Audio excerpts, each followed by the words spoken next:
রে জিবরাইল, আপনি যখন আমাকে সালাম দিয়েছেন, আমার জিহ্বার ভিতরে আল্লাহর দুইটা মেহমান খাবার খাইতেছিল। আমি যদি সালামের জবাব দিতাম তাহলে তারা খাবার গ্রহণ করতে লেট হতো, বিলম্ব হতো। এই কারণে আমি তাদেরকে খাবারের সুযোগ দিলাম।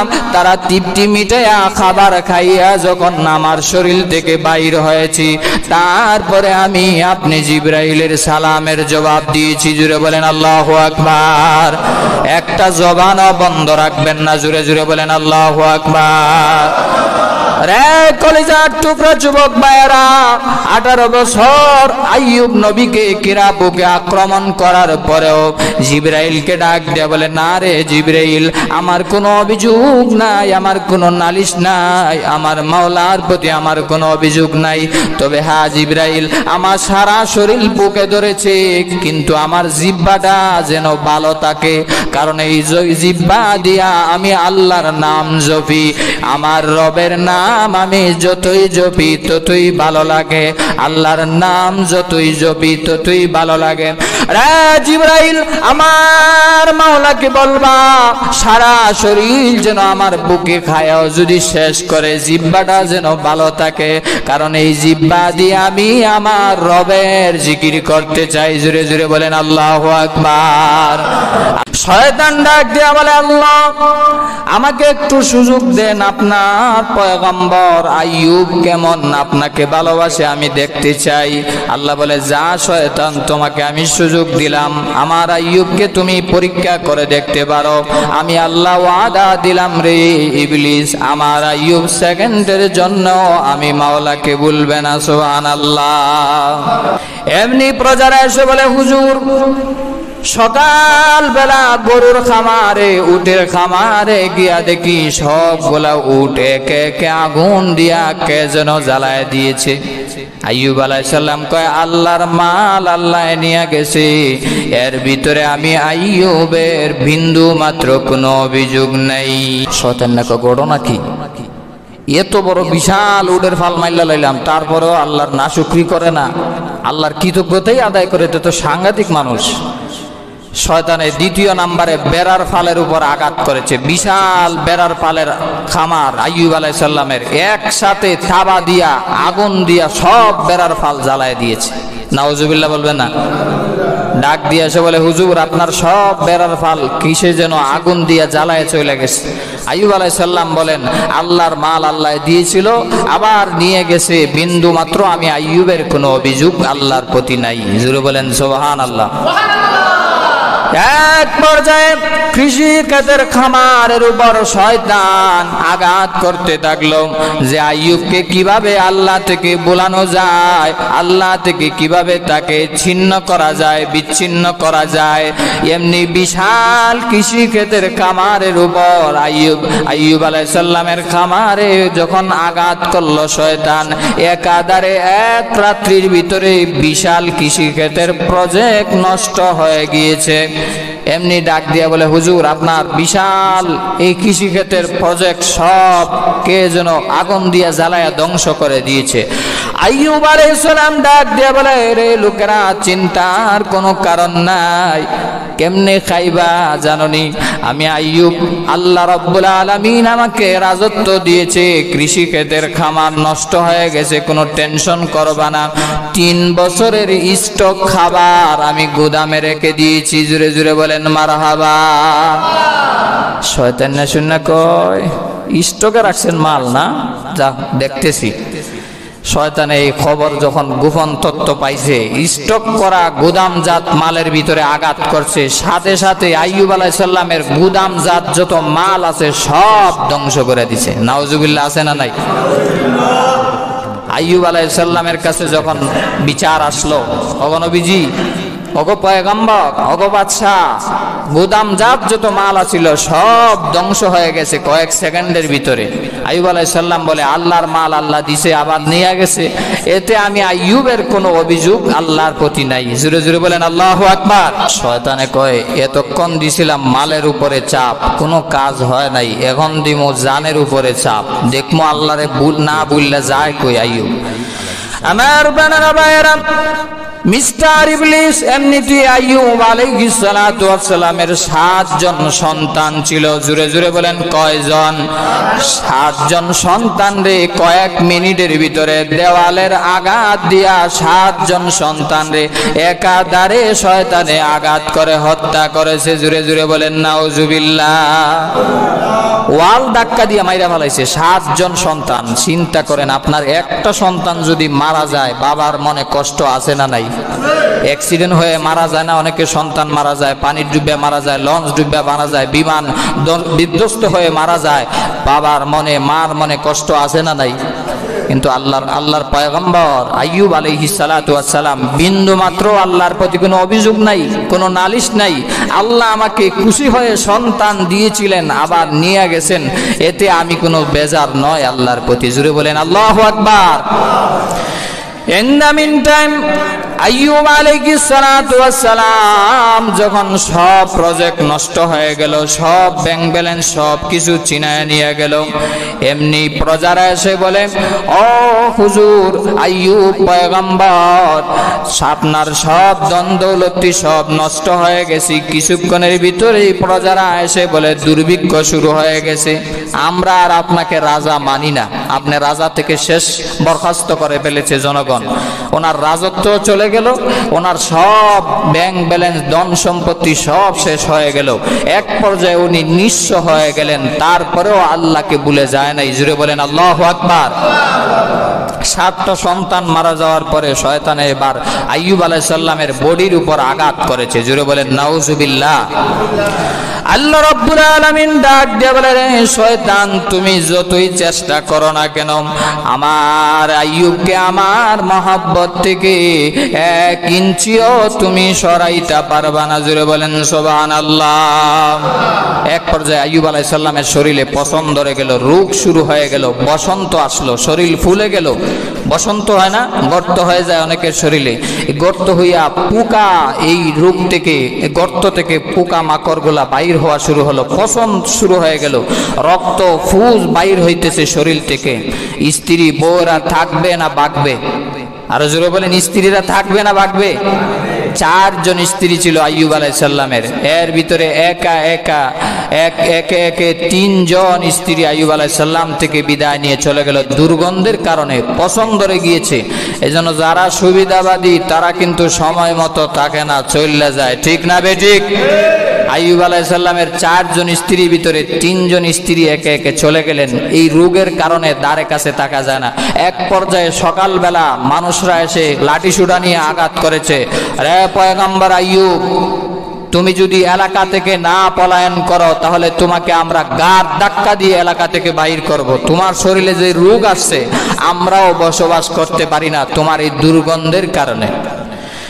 আমার বানার ভাইয়েরা, এক পর্যায়ে 4 জন স্ত্রীর 3 জন চলে গেল, 1 জন স্ত্রী রয়ে গেল।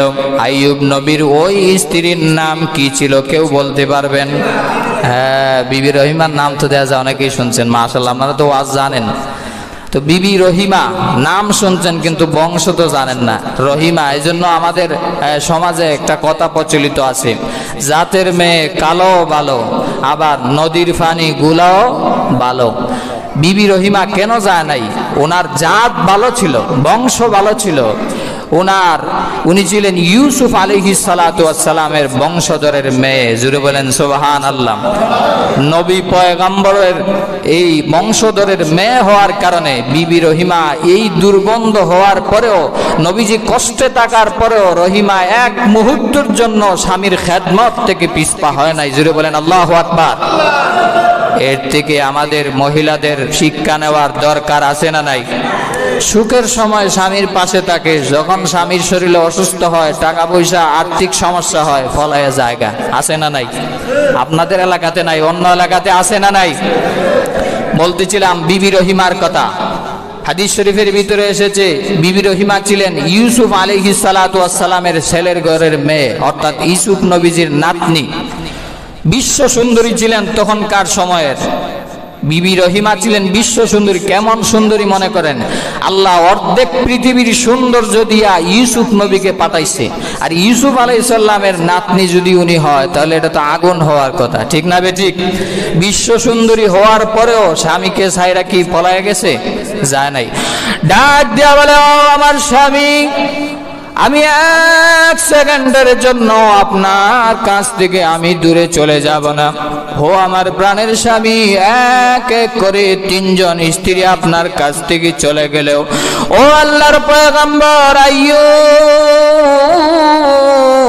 আমি রহিমা বাকি জীবনটা আপনার সাথে কাটায়া দিতে চাই, আপনার খেদমত করে করে। জুড়ে বলেন সুবহানাল্লাহ। সবাই চলে গেছে কিন্তু রহিমা, বিবি রহিমা চলে যায় নাই, খেদমতে লেগে আছে। এইভাবে একা একা ইব্রাহিম আইয়ুব আলাইহিস সালাতু ওয়াস সালামের একা দাঁড়ে এই রূপ চলতে চলতে প্রায় 18 বছর হয়ে গেল। জুড়ে বলেন আল্লাহু আকবার। আমার বানার ভাইয়েরা, বিবি রহিমা ওনাকে নিয়ে রাতের অন্ধকারে এলাকা ছেড়ে চলে গেলেন, কারণ মানুষেরা ওনাকে বাগায় দিয়েছি। এমন এক এলাকায় গেলেন, আর আল্লাহ রাব্বুল আলামিন ওনাকে এমন কঠিন পরীক্ষা করলেন, এমন কঠিন পরীক্ষা করলেন, ওনার সারা শরীরে কিরা পোকে আক্রমণ করলো। কিরা পোক চিনেন তো আপনারা? মানুষের কোনো জায়গায় যদি পছন্দ ধরে তাহলে ওই জায়গায় যে পোক হয় এটার নাম কি? কিরাপুক। এই কিরাপুকে সারা শরীর, সব গোশত মাংস সবগুলা খাইতেছে। এটা আল্লাহর পরীক্ষা পয়গম্বরের প্রতি। তারপরেও আল্লাহকে আইয়ুব আলাইহিস সালাম বলে নাই। জুড়ে বলেন ঠিক না বেঠিক? 18 বছর একাধারে এই কিরাপুকের আক্রমণ সহ্য করলেন আইয়ুব আলাইহিস সালাতু ওয়াস সালাম। শরীরের বিন্দু মাত্র এমন কোন জায়গা নাই যে জায়গায় কিরাপুকে আক্রমণ করে নাই। আমার কলিজার টুকরা যুবক ভাইয়েরা, দিলের কান লাগায়া কথাগুলা শুনবা। বিন্দু মাত্র আইয়ুব আলাইহিস সালাম কোনদিন আল্লাহর প্রতি নালিশ করে নাই, ও আল্লাহ আমাকেই শুধু কিরাপুক দিয়া খাওয়াইলা, দুনিয়াতে আর কোনো মানুষ দেখলা না, এটা বলে নাই। অথচ আইয়ুব নবীর শরীর থেকে কোনো পোকা যদি পড়ে যাইত, আইয়ুব নবী আবার ওই পোকাকে শরীরে লাগায় বলতো, খাইয়া যা, আবার খাইয়া যা। এইভাবে আমার প্রাণের ভাইয়েরা প্রায় একাধারে 18 বছর চলে গেল। 18 বছর চলে গেল। এর ভিতরে হাদিস শরীফের ভিতরে এখানে আরেকটা সুন্দর ঘটনা আনছেন হযরত আব্দুল্লাহ ইবনে আব্বাস রাদিয়াল্লাহু তাআলা আনহু থেকে হাদিসটা বর্ণিত। নবীজি সাল্লাল্লাহু আলাইহি ওয়াসাল্লাম বলেন, এই কঠিন অসুস্থতার ভিতরে একদিন মিস্টার ইবলিস বিবি রহিমাকে আয়েশা বলে, ও রহিমা, আমি তোমার স্বামীরে সুস্থ করে দিতে পারি, তুমি যদি একমাত্র একবার যদি বলো আপনার কারণে আমার স্বামী সুস্থ হয়েছে, এই কথাটা যদি তুমি বলো তাহলে আমি তোমার স্বামীকে সুস্থ করে দিব। চিন্তা করছেন? মানে আপনার কারণে। আমরা তো অনেক সময় বলি ডাক্তারের ওষুধ খাওয়ার কারণে রোগ কমছে, বলি কি বলি না? এটা শিরিক। আল্লাহ আপনার রোগকে মুক্ত দিয়েছে, রোগ থেকে রোগ দিয়েছেন আল্লাহ, রোগ থেকে মুক্তিও দিয়েছেন কে? আওয়াজ দিয়ে বলেন আরো জোরে, কে? আল্লাহর কথা বলতে হবে। বিবি রহিমারে শয়তান আয়েশা কয়, আমি আপনার স্বামীরে সুস্থতা করে দিতে পারি যদি আপনি একটা বার বলেন যে আমার কারণে আপনার স্বামী সুস্থ হয়েছে। এখানে শিরিকের গন্ধ আছে। আইয়ুব আলাইহিস সালাম বিবি রহিমাকে ডাক দিয়ে বলেন, খবরদার, তুমি একবারের জন্য শয়তানের কথা মানবা না, এটা ইবলিস। তখন আর কথা শোনার কোনো সুযোগ পাইল না। এর দ্বারা বোঝা যায় আল্লাহর পয়গম্বরেরা এত কষ্টে থাকার পরেও সেকেন্ডের জন্য আল্লাহকে বলে যায় নাই। জুড়ে বলেন আল্লাহু আকবার। আমার বানারা ভাইয়েরা, এত কঠিন রূপ ছিল আইয়ুব আলাইহিস সালাতু ওয়াস সালামের। হাদিস শরীফের ভিতরে এসেছে আইয়ুব নবীর সারা শরীর 3.5 হাত বডির ভিতরে এমন ভাবে কিরাপুকে আক্রমণ করেছে, দূর থেকে দেখলে বোঝা যাইতো এটা যেন পুকের একটা স্তূপ পড়ে আছে। ওনার চেহারা পর্যন্ত দেখা যায় না, শরীরের কোন অঙ্গ প্রত্যঙ্গ পর্যন্ত দেখা যায় না। একাধারে 18 বছর চলে যাওয়ার পরে জিবরিল আলাইহিস সালাতু ওয়াস সালাম এসে বলেন, ও নবী পয়গম্বর আইয়ুব, আপনি কেমন আছেন? চিন্তা করেন তো, 18 বছর অসুস্থ থাকার পরে এখন যদি জিবরাইল আয়েশা কয় আপনি কেমন আছেন, রাগটা কেমন ওঠে? ঠিক না বে ঠিক? জিবরাইল আলাইহিস সালাম সালাম দিলেন, কিন্তু সালামের জবাব দিতে আইয়ুব নবী একটু দেরি করলেন। আইয়ুব আলাইহিস সালাতু ওয়াস সালাম ডাক দিয়ে বলেন, রে জিবরাইল, সালামের জবাব দিতে কেন দেরি করেছি? তুমি কি রাগ করেছো নাকি, মাইন্ড করেছো নাকি? জিবরাইল ডাক দিয়ে বলে, ও আল্লাহর পয়গম্বর আইয়ুব, আপনি যদি নবী হইয়া সালামের জবাব দিতে দেরি করেন, উম্মতেরা কি করব? আমি মাইন্ড করছি, আমি তো স্পষ্টবাদী জিবরাইল, আমি সালাম দেওয়ার সাথে সাথে আপনি জবাব দেওয়ার দরকার ছিল, ঠিক না বেঠিক? এখান থেকে আরেকটা শিক্ষা হলো, সালাম দিলে জবাব দেওয়া, শুনায়া দেওয়া ওয়াজিব। অনেকে মাথা নাড়ায় বইতে, সালাম তো দেই না, সালামের জবাবও দেয় না, এরকম পাবলিক আছে না নাই? আরো জোরে বলেন, আছে না নাই? আফসুস সালাম, সালাম দিবেন একে অপরকে, ভালোবাসা মহব্বত বাড়ায় দিবে কে? সালাম দিবেন একে অপরকে, ছোট বড়কে, বড় ছোটকে, সবাই সবাইকে সালাম দিবে। ভাব ধরে মাঝে মাঝে বয়াতে হুজুর আসতেছে, আমার সালাম দিব, আছে না নাই? আপনি তো অহংকারী করলেন, হুজুরের কাছ থেকে সালাম নেবেন, ভালো কথা, কিন্তু আপনার ভিতরে অহংকার, আর অহংকার যাদের ভিতরে আছে তারা আল্লাহর জান্নাতের গন্ধ পর্যন্ত পাবে না, ঠিক না বেঠিক? জিবরিল আলাইহিস সালাতু ওয়াস সালাম এসে বলেন, ও পয়গম্বর আইয়ুব, আপনি কি কষ্টের ভিতরে আছেন নাকি? এমনি আইয়ুব আলাইহিস সালাম ডাক দিয়ে বলে, ও জিবরিল আলাইহিস সালাতু ওয়াস সালাম, আপনি জানেন নি গো আমি সালামের জবাব দিতে কেন দেরি করেছি? রে জিবরিল, আপনি যখন আমাকে সালাম দিয়েছেন, আমার জিহ্বার ভিতরে আল্লাহর দুইটা মেহমান খাবার খাইতেছিল, আমি যদি সালামের জবাব দিতাম তাহলে তারা খাবার গ্রহণ করতে লেট হতো, বিলম্ব হতো। এই কারণে আমি তাদেরকে খাবারের সুযোগ দিলাম, তারা তৃপ্তি মিটাইয়া খাবার খাইয়া যখন আমার শরীর থেকে বাইর হয়েছি, তারপরে আমি আপনি জিবরাইলের সালামের জবাব দিয়েছি। জুড়ে বলেন আল্লাহু আকবার। একটা জবানও বন্ধ রাখবেন না, জুড়ে জুড়ে বলেন আল্লাহু আকবার। রে কলিজার টুকরা যুবক ভাইয়েরা, 18 বছর আইয়ুব নবীকে কিরা বুকে আক্রমণ করার পরেও জিবরাইলকে ডাক দিয়ে বলে, না রে জিবরাইল, আমার কোনো অভিযোগ নাই, আমার কোনো নালিশ নাই, আমার মাওলার প্রতি আমার কোনো অভিযোগ নাই। তবে হ্যাঁ জিবরাইল, আমার সারা শরীর বুকে ধরেছে, কিন্তু আমার জিহ্বাটা যেন ভালো থাকে, কারণ এই জিহ্বা দিয়া আমি আল্লাহর নাম জপি, আমার রবের নাম আমি যতই জপি ততই ভালো লাগে, আল্লাহর নাম যতই জপি ততই ভালো লাগে। রে জিবরাইল, আমার মাওলাকে বলবা সারা শরীর যেন আমার বুকে খায়াও যদি শেষ করে, জিহ্বাটা যেন ভালো থাকে, কারণ এই জিহ্বা দিয়ে আমি আমার রবের জিকির করতে চাই। জোরে জোরে বলেন আল্লাহু আকবার। আল্লাহ রাব্বুল আলামিন কোরআনে কারীমের ভিতরে এই ঘটনার পরে আয়াত নাজিল করে দিলেন। আল্লাহ রাব্বুল আলামিন আয়াত নাজিল করে জানায় দিলেন, রে জিবরাইল, আমি আমার আইয়ুবের প্রতি খুশি হয়ে গেলাম, সন্তুষ্ট হয়ে গেলাম। রে জিবরাইল, আমার আইয়ুব আমার ধৈর্যের পরাকাষ্ঠ পরীক্ষা দিয়েছে, ফার্স্ট ডিভিশনে পাস করেছি। 18 বছর রুগ্ন থাকার পরেও একদিন আমি আল্লাহকে বলে যাই নাই। ফালাম্মা কাশাফনা আনহু দুররাহু মাররা কাল্লাম ওয়া আইয়ুব ইয নাদা রাব্বাহু আন্নী মাসসানিয়াদ দুররু ওয়া আনতা আরহামুর রাহিমিন। আল্লাহু আকবার। ফাস্তাজাবনা লাহু ফাকাশাফনা মা বিহি মিন দুররি ওয়া আতাইনাহু আহলা। ইয়াতির ভিতরে আল্লাহ রাব্বুল আলামিন বলেন, সেকেন্ডের ভিতরে আমি আল্লাহ খুশি হয়ে গেলাম। ডাক দিয়া বললাম, রে জিবরাইল, আমার আইয়ুবকে জানায় দাও সে যেন তার পাটা একটু নাড়া দেয়, নাড়াচাড়া করে।